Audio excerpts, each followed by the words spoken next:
Pusat Vulkanologi dan Mitigasi Bencana Geologi (PVMBG) telah menaikkan status gunung ruang di Kabupaten Sitaro, Sulawesi Utara menjadi level awas.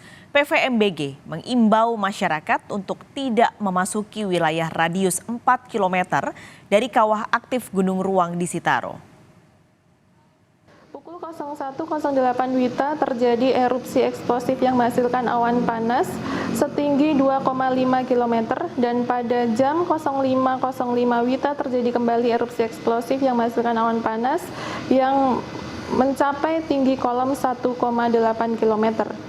Untuk kegempaan seismik sendiri tercatat sebanyak 373 kali gempa vulkanik dalam yang mengindikasikan adanya migrasi magma dari dalam menuju ke permukaan. Untuk rekomendasi dari Pusat Vulkanologi dan Mitigasi Bencana Geologi agar masyarakat dihimbau untuk menjauhi daerah bahaya sejauh 4 km dari pusat aktivitas dan masyarakat diharapkan untuk menggunakan masker apabila bepergian atau keluar rumah untuk menghindari paparan abu vulkanik yang dapat membahayakan sistem pernafasan. Untuk mengetahui informasi terkini soal erupsi Gunung Ruang di Kabupaten Sitaro, Sulawesi Utara, sudah bergabung bersama kami dua jurnalis Kompas TV. Ada Jufri Kasumbala di Kabupaten Sitaro dan Yane Mika Singal di Manado.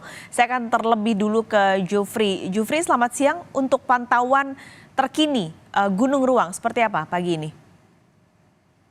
Ya, Pak sekali dan juga saudara, saya memperbarui informasi bahwa sampai dengan saat ini aktivitas kegempaan khususnya untuk erupsi gunung api ruang masih terus terjadi meskipun jumlah kegempaannya lebih kurang daripada semalam ketika pukul 8:15 waktu Indonesia Tengah ini, di mana terjadi letusan besar yang mengakibatkan kepanikan warga, dan hingga saat ini proses evakuasi pun terus dilakukan. Sebenarnya kemarin sudah dilakukan evakuasi dari Pulau Ruang ke Pulau Tagulandang, namun karena Pulau Tagulandang masuk radius 6 km saat Pulau Gunung Api Ruang naik ke status awas, maka beberapa daerah di Tagulandang ikut terancam, sehingga kembali untuk posko pengungsian kembali dipindahkan oleh pemerintah ke tempat yang lebih aman di Pulau Tagulandang.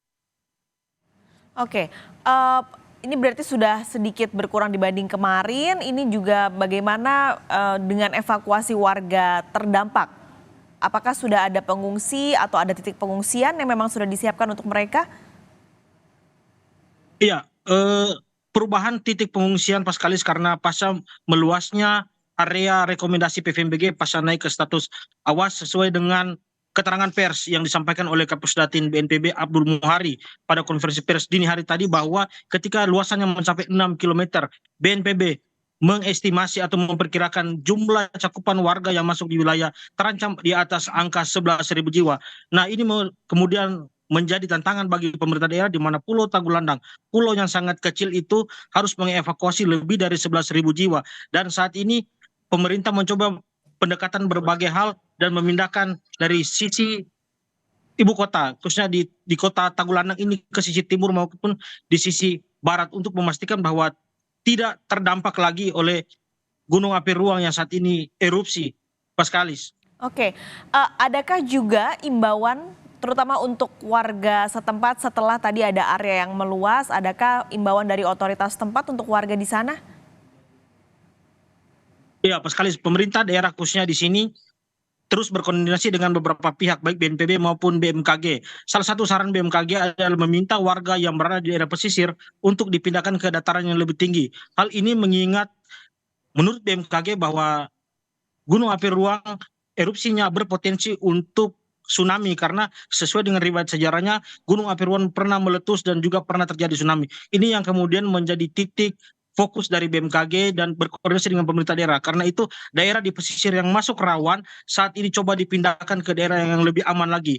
Dan pas kali saat ini pemerintah daerah telah menetapkan status tanggap darurat bencana gunung api ruang selama 14 hari ke depan, mulai 16 sampai 29 April ke depan.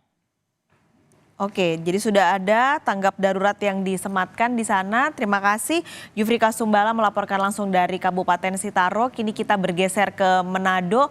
Yane, untuk di Manado, bagaimana proses evakuasi yang dilakukan Basarnas Manado? Apakah sampai siang ini masih berlangsung?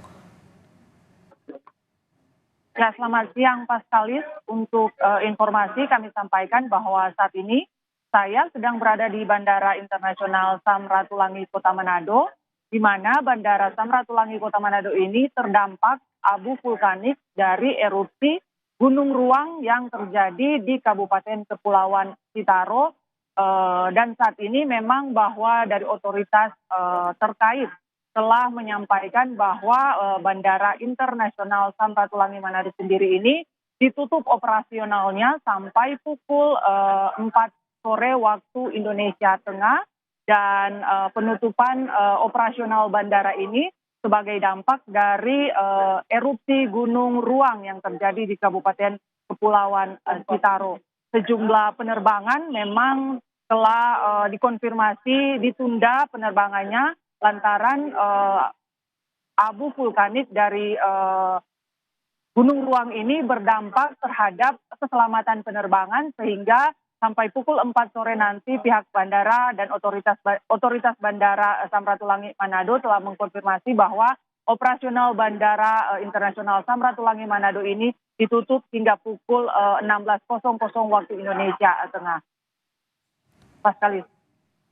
Oke, ini ditutup sampai jam sore nanti, Yana. Lalu bagaimana dampaknya atau nasib penerbangan yang sudah terjadwal hari ini sampai setidaknya jadwal tadi yang tertutup? Ya, memang ada sejumlah penerbangan yang terdampak akibat tidak beroperasinya Bandara Samratulangi Manado hingga pukul 4 sore. Setidaknya kami mengkonfirmasi mendata ada setidaknya 15 penerbangan yang terdampak akibat penutupan sementara Bandara Internasional Samratulangi Manado. Ini 15 penerbangan ini merupakan penerbangan dari yang sudah terjadwal, dan ada juga penerbangan kargo dan juga penerbangan charter atau flight charter yang terdata. Pihak bandara sudah melakukan koordinasi dengan sejumlah maskapai yang memang jadwal keberangkatannya ditunda akibat ditutupnya sementara operasional Bandara Samratulangi Manado sampai pukul 4 sore nanti.